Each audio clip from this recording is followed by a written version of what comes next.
Hello बच्चों, welcome to my YouTube channel Padh Le maths. बच्चों, आप सभी का मैं अपने YouTube channel Padh Le maths में स्वागत करता हूं।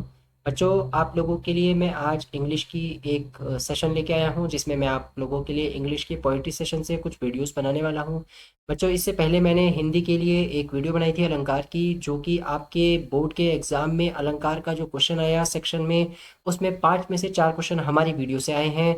अगर आप उस वीडियो को देखना चाहते हैं तो आप मैं आई बटन में उस वीडियो का लिंक डाल दूंगा। आप लोग वहां से जा करके हिंदी के अलंकार का वो टॉपिक देख सकते हैं कि बोर्ड में हमसे जो 5 क्वेश्चन पूछे गए थे, उसमें से 4 क्वेश्चन हमारी वीडियो से ही आए हैं। जो एग्जाम्पल हमने बताए थे और जो हमने आपको ट्रिक्स बताई थी, उन्हीं ट्रिक्स के ऊपर क्वेश्चन आया है। तो बच्चों, इस सेशन में मैं आप लोगों के लिए इंग्लिश की फर्स्ट फ्लाइट से पोइट्री सेक्शंस की कुछ वीडियोस तैयार कर रहा हूं, और उन वीडियोस में ऐसे क्वेश्चंस डालने वाला हूं मैं, जो कि आपके पेपर में 100% उनमें से ही क्वेश्चन आएंगे। या तो वो सेम टू सेम क्वेश्चन आ सकते हैं, या फिर उनसे रिलेटेड क्वेश्चंस आ सकते हैं।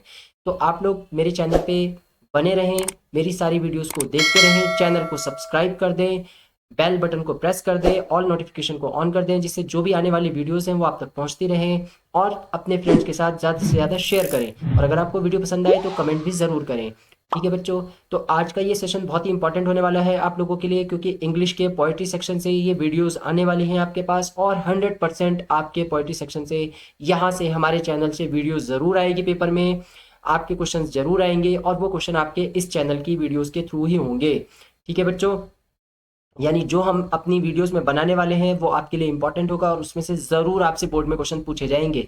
तो आइए अब हम बिना किसी देरी के, टाइम को वेस्ट किए बिना जल्दी से चलते हैं अपनी स्क्रीन पे, और देखते हैं कि हमारा इंग्लिश में पोइट्री सेक्शन में हम क्या पढ़ने वाले हैं आज। तो आइए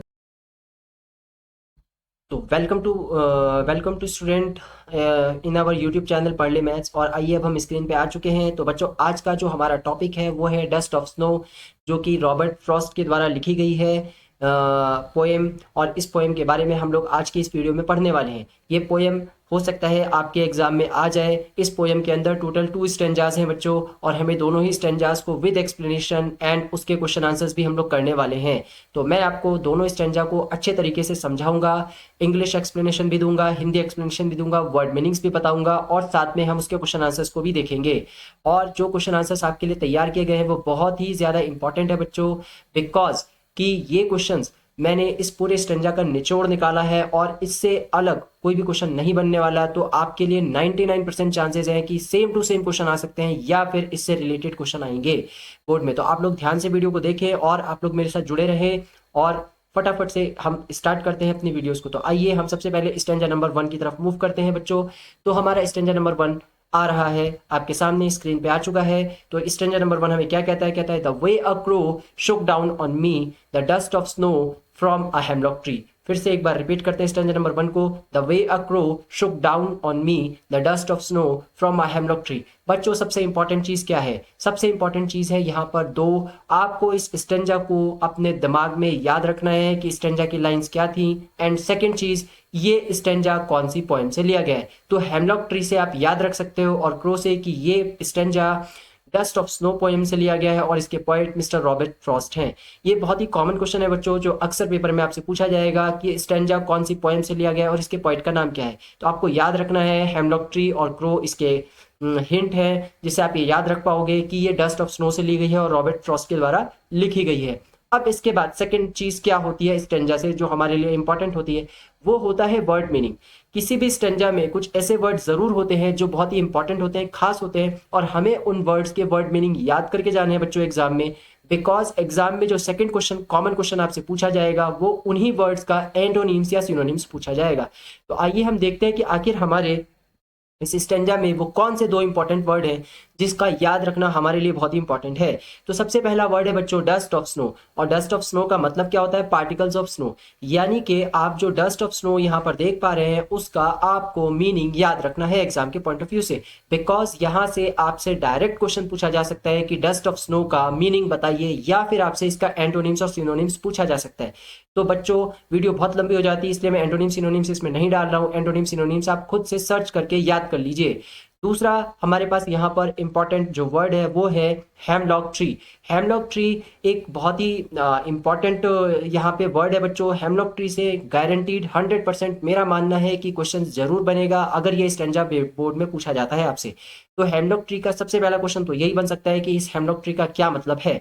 तो आपको दिख रहा है कि हेमलॉक ट्री जो है एक पॉइजनस प्लांट है और इस प्लांट में छोटे छोटे व्हाइट कलर के फ्लावर्स भी होते हैं। तो बच्चों मैं आप लोगों को बता दूं, अगर आप लोगों ने शायद अभी तक हेमलॉक ट्री के बारे में ज़्यादा कुछ नहीं जाना है तो मैं आपको बता देता हूं कि हेमलॉक ट्री की जो इन्फॉर्मेशन है वो ये है कि पुरानी मान्यताओं के हिसाब से ऐसा बताया जाता है कि जो ग्रीस के राजा होते थे वो अपने दुश्मनों को मारने के लिए इस हेमलॉक ट्री के पेड़ के पत्तों का इस्तेमाल करते थे। यानी ये हेमलॉक ट्री इतना ज़्यादा जहरीला होता है, इसके पत्ते इतने ज़्यादा जहरीले होते हैं कि अगर उन पत्तों से आप जहर बनाओगे और किसी को दोगे तो वो मर जाएगा इंसान। तो पुराने ज़माने में जो ग्रीस के राजा होते थे वो हेमलॉक ट्री के पेड़ से पत्ते मंगवा करके उनका जहर बना के अपने दुश्मनों को मारते थे। और बच्चों अगर आपने इस पेड़ के पत्ते का एक छोटा सा अंश भी खा लिया तो आपकी याददाश्त भी जा सकती है। ये पेड़ बहुत ही ज्यादा जहरीला माना जाता है और ऐसा बताया जाता है कि जो महान दार्शनिक सुकरात हुआ था उसको भी मारने के लिए इसी पेड़ के पत्तों से जहर बनाया गया था। ठीक है बच्चों, तो ये हेमलॉक ट्री का एक छोटा सा इन्फॉर्मेशन है, आपको दे दिया मैंने, पता नहीं आपको मालूम था या नहीं था। चलिए अब हम आगे बढ़ते हैं अपनी वीडियो में। तो बच्चों हमारे लिए इंपॉर्टेंट ये था कि दो वर्ड मीनिंग यहाँ पे बहुत इंपॉर्टेंट है, पहला डस्ट ऑफ स्नो और दूसरा हेमलॉक ट्री। हमें इन दोनों वर्ड मीनिंग्स को अच्छे से याद रखना है, मैंने स्क्रीन पे डाल दिए हैं, आप लोग यहाँ से याद कर सकते हैं, बट आपको इनके एंटोनिम्स और सिनोनिम्स भी बच्चों याद करने पड़ेंगे जो कि आप अपने आप सर्च कर लीजिएगा। अब हम आगे बढ़ते हैं, एक्सप्लेनेशन की तरफ मूव करते हैं, आखिर ये स्टेंजा में पॉइंट हमें क्या बोलने की कोशिश कर रहे हैं। तो सबसे पहले हम देखते हैं इसका इंग्लिश एक्सप्लेनेशन और फिर हम इसका हिंदी एक्सप्लेनेशन समझेंगे। तो पॉइंट हमें ये बोलने की कोशिश करते हैं, the point Robert Frost recounts a small incident that changes his mood, and it seems very simple, but it has a great significance. The poet was once very depressed and hopeless, and he was in a state of sorrow and was lost in his thoughts. तो बच्चों ये हमारे इस चार stanza के जो words कवि ने लिखे हैं उनका एक्सप्लेनेशन है। मैं एक बार और रिपीट कर देता हूं, फिर हम इसका हिंदी मतलब समझेंगे। The poet Robert Frost recounts a small incident that changes his mood, and it seems very simple, but it has a great significance. The poet was once very depressed and hopeless, and he was in a state of sorrow and was lost in his thoughts. तो अब जरा समझते हैं कि आखिर ये English explanation Hindi में क्या समझाने की कोशिश करता है। तो बच्चों अगर आप फर्स्ट लाइन पढ़ोगे तो फर्स्ट लाइन कहती है the poet Robert Frost recounts a small incident that changes his mood. यानी यहाँ पर पोएट रॉबर्ट फ्रॉस्ट एक छोटी सी घटना का वर्णन करते हैं जिससे उनका मूड बदल जाता है। And it seems very simple but it has a great significance. ये देखने में तो बहुत ही सिंपल और साधारण सा लगता है लेकिन इसके बहुत बड़े महत्व हैं। The poet was once very depressed and hopeless. एक समय ऐसा था जब कवि बहुत ही उदास था और बहुत ही ज्यादा निराश भी था। He was in a state of सोरो। वह कहाँ था? वह दुख की स्थिति में था। बहुत ही इंपॉर्टेंट लाइन है बच्चों, यहां से क्वेश्चन बनेगा कि कवि का स्टेट ऑफ माइंड क्या था। तो he was in a state of सोरो, वह सोरो की स्थिति में था यानी दुख की स्थिति में था।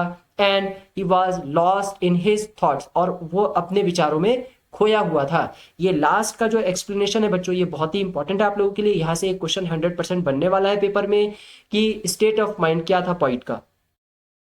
तो अगर हम एक सिंपल तरीके से इस स्टैंजा को समझने की कोशिश करते हैं तो यहाँ पर ये जो चार लाइनें लिखी है, the way a crow Shuk down on me the dust of snow from a hemlock tree, इसमें हमें पॉइंट ये समझाने की कोशिश कर रहा है कि पॉइंट ने अपनी एक छोटी सी घटना का वर्णन किया है जब वो हेमलॉक ट्री के नीचे खड़े हुए थे। और वहां पर जब वो खड़े थे तो उस समय उनका जो स्थिति थी, जो दिमागी स्थिति थी, जो वो सोच रहे थे वो क्या थे? वो दुख की स्थिति में थे और अपने विचारों में खोए हुए थे।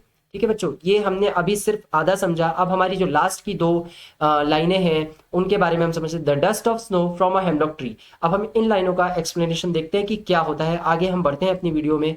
तो अगली जो हमारी जो लास्ट की दो लाइनें थी उनका एक्सप्लेनेशन आ गया अब कि he was standing under the hemlock tree. Point जो थे वो हेमलॉक ट्री के नीचे खड़े हुए थे। He was standing under the hemlock tree. Point जो थे वो हेमलॉक ट्री के नीचे खड़े हुए थे। And suddenly a crow that was sitting on the tree, और अचानक से एक क्रो जो सिटिंग, जो बैठा हुआ था ट्री पर, उसने क्या किया? शुक द ट्री, उसने ट्री को हिला दिया। And fine particles of snow, और जो बर्फ के छोटे छोटे फाइन पार्टिकल्स थे वो फेल हो गए, गिर गए ट्री से। और किसके ऊपर गिरे? वो पॉइंट के ऊपर गिर गए। ठीक है बच्चों, तो लास्ट की जो दो लाइनें हैं उनका मतलब ये है कि जो हमारे पॉइंट थे वो हेमलॉक ट्री के नीचे खड़े हुए थे और अचानक से वहां पर कौवा बैठा हुआ था। उस पेड़ की डाल पर जिसने उस पेड़ को हिलाया और हिलाने से स्नो ऑफ डस्ट पार्टिकल कवि के ऊपर गिर गए। तो ये हमारी पूरी कंप्लीट स्टेंजा नंबर 1 का एक्सप्लेनेशन हो गया बच्चों।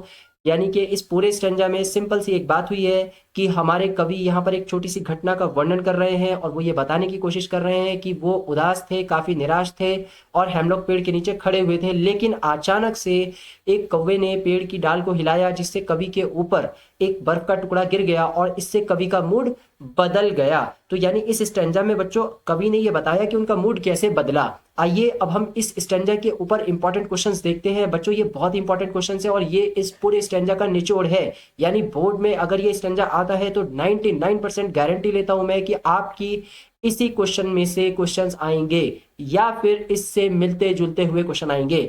और मैंने कोशिश भी करी है कुछ क्वेश्चंस को मिलता जुलता हुआ बनाने की जिससे आपको एक आइडिया लग सके। तो आइए हम देखते हैं अपने क्वेश्चन आंसर्स। हम बढ़ते हैं क्वेश्चन आंसर्स के सेक्शन में और हमारा पहला क्वेश्चन देखो बच्चों आपके सामने है, जिसमें मैंने एक ही क्वेश्चन को दो तरीके से लिखने की कोशिश करी है। यानी कि आपसे कैसे दो तरीके से क्वेश्चन बना के पूछा जा सकता है।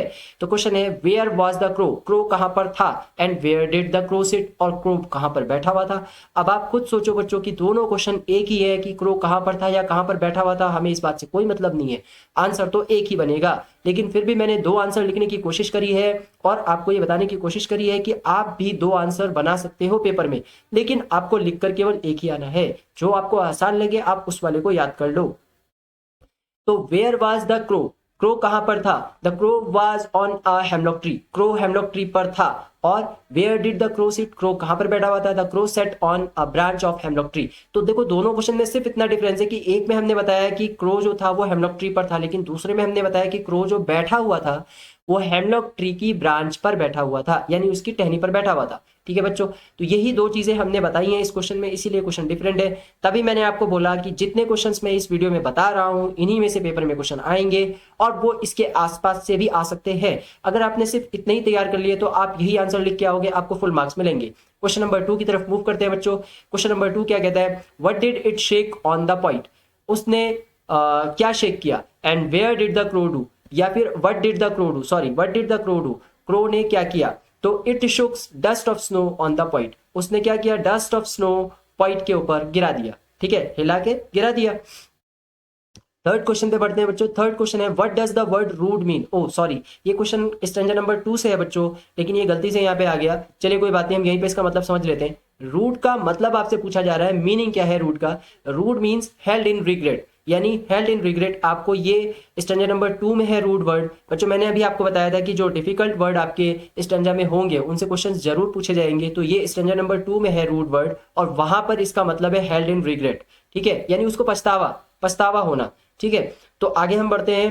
What is the poets state of mind. देखिए मैंने अभी आपको स्टैंजा एक्सप्लेन करते समय बताया था कि क्वेश्चन आपसे ये बन सकता है कि पोइट का स्टेट ऑफ माइंड क्या था। देखिए क्वेश्चन हमारे सामने आ चुका है और ये दो तरीके से पूछा गया है। एक बार पूछा what is the state of mind और दूसरी बार पूछा we can say that the poet was, we can say that हम क्या कह सकते हैं पोइट कैसे था। तो हमें पोइट की मनोस्थिति बतानी है कि पोइट कैसे था। और स्टैंजा नंबर 1 की बात हो रही है तो स्टैंजा नंबर 1 में पॉइंट जो था वो दुख में था। तो हमें बताना है कि इन अ सैड मूड, आप सिंपल एक वर्ड में लिख सकते हो इन अ सैड मूड, या आप और अच्छा आंसर एक्सप्लेन कर सकते हो तो आप लिख सकते हो कि the point was in a sad depressive and hopeless mood on that time. उस समय कवि जो था या पॉइंट जो था वो सैड था, डिप्रेसिव था और होपलेस मूड में था। आप ऐसा भी एक्सप्लेन कर सकते हो। नेक्स्ट क्वेश्चन में जाते हैं बच्चों। नेक्स्ट क्वेश्चन है what does the hemlock tree represent.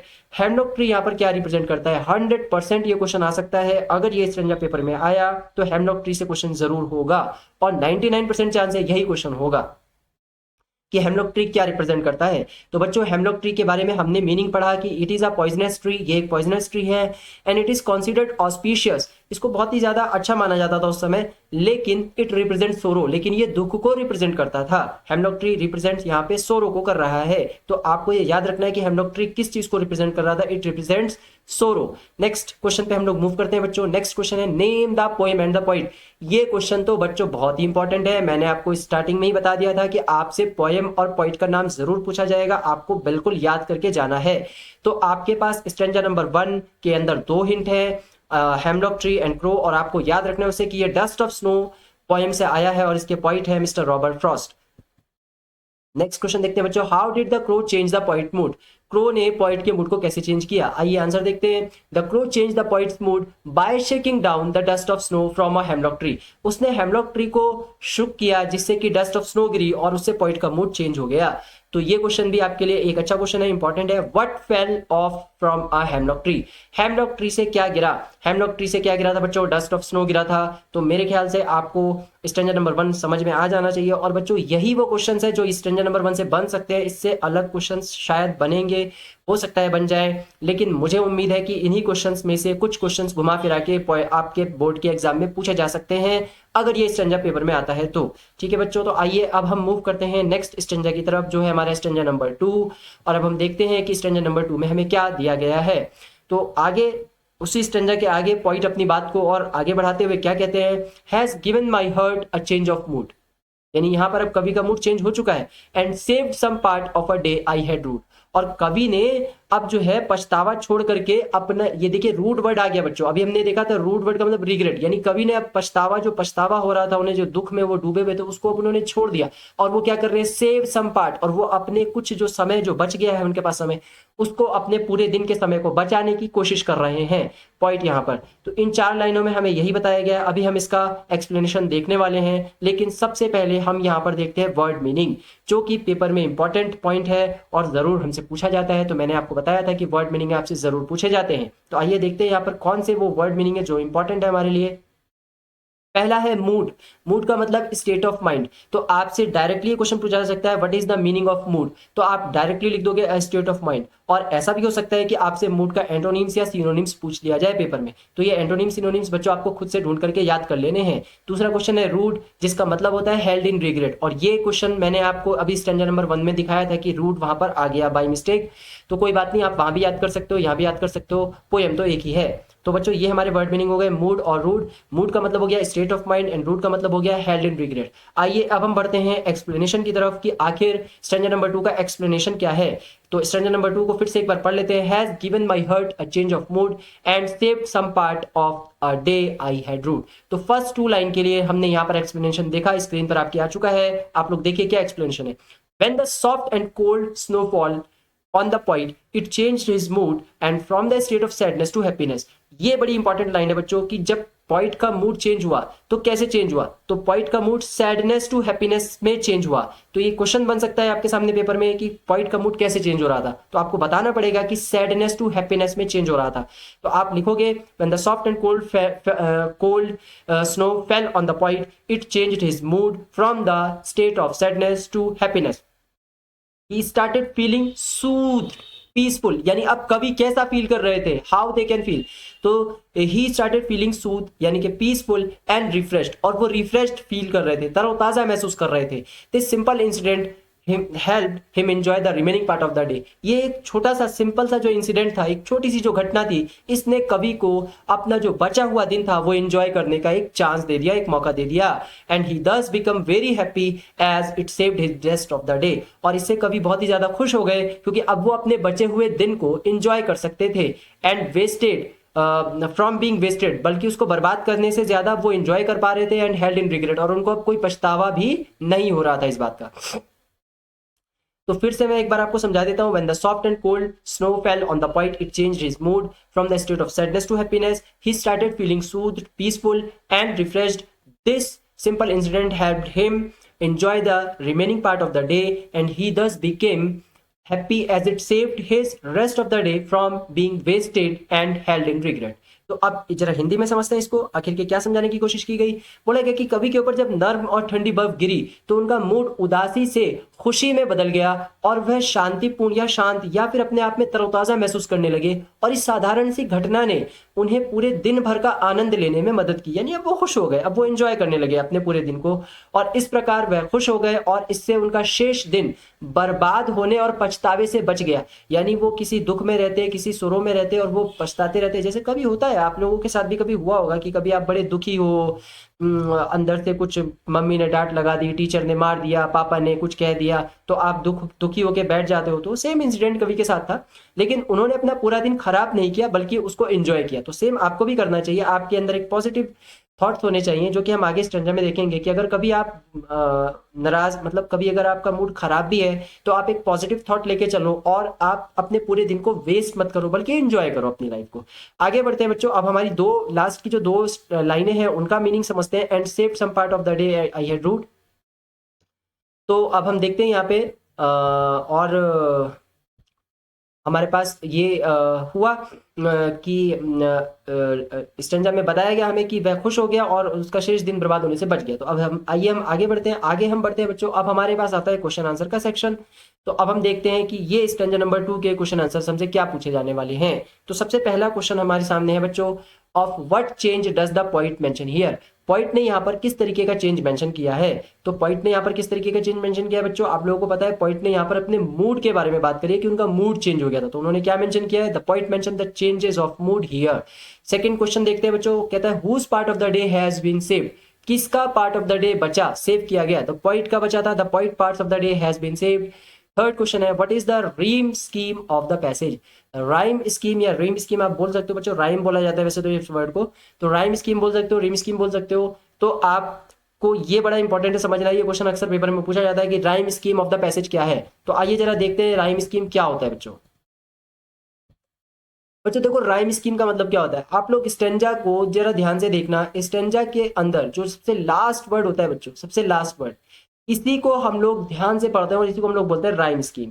तो आप देखो हार्ट, और हर्ट के बाद आप देखो part, heart part mood rued, heart part mood rued, ये आपके राइम स्कीम बन रहे हैं बच्चों।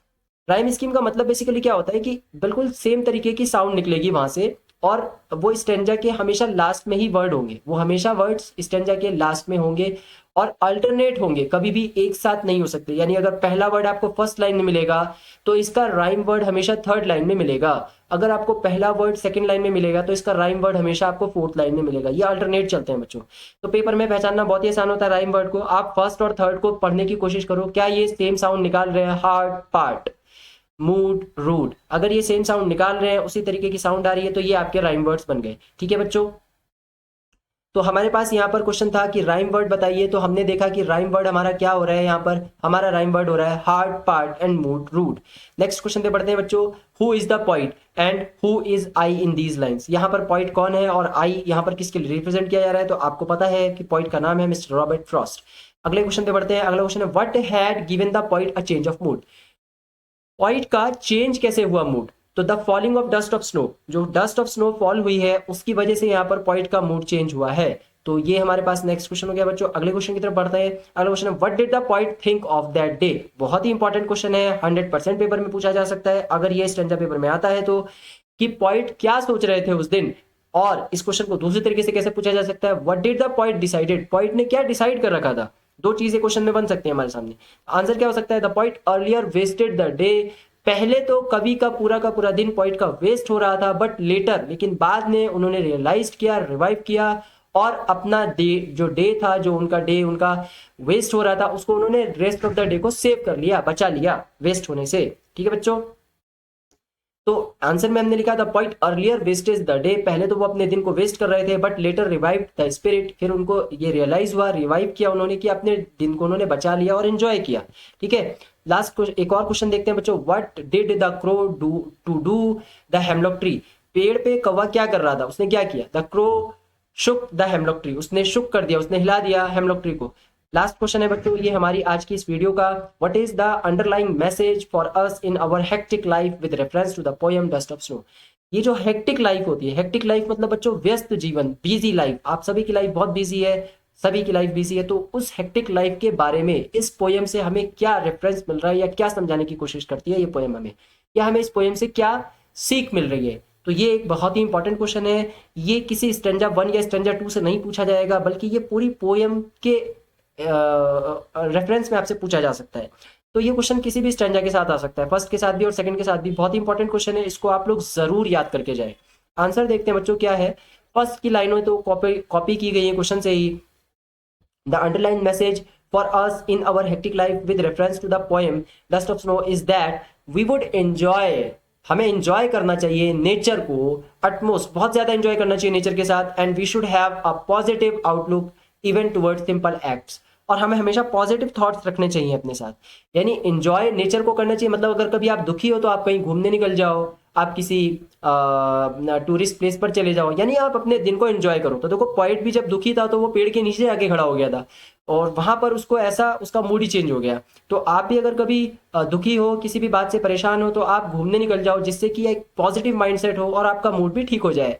तो ये पोएम हमें यही बता रही है, कह रही है कि वी शुड एंजॉय नेचर, हमें नेचर को एंजॉय करना चाहिए, और we should have a positive outlook, हमेशा हमारे पॉजिटिव थॉट्स होने चाहिए, पॉजिटिव विचार होने चाहिए, because they can lead to the learning of greater lesson of enjoying life. क्योंकि यही हमें जिंदगी जीने का एक अच्छा मतलब समझा सकते हैं, पॉजिटिव थॉट्स।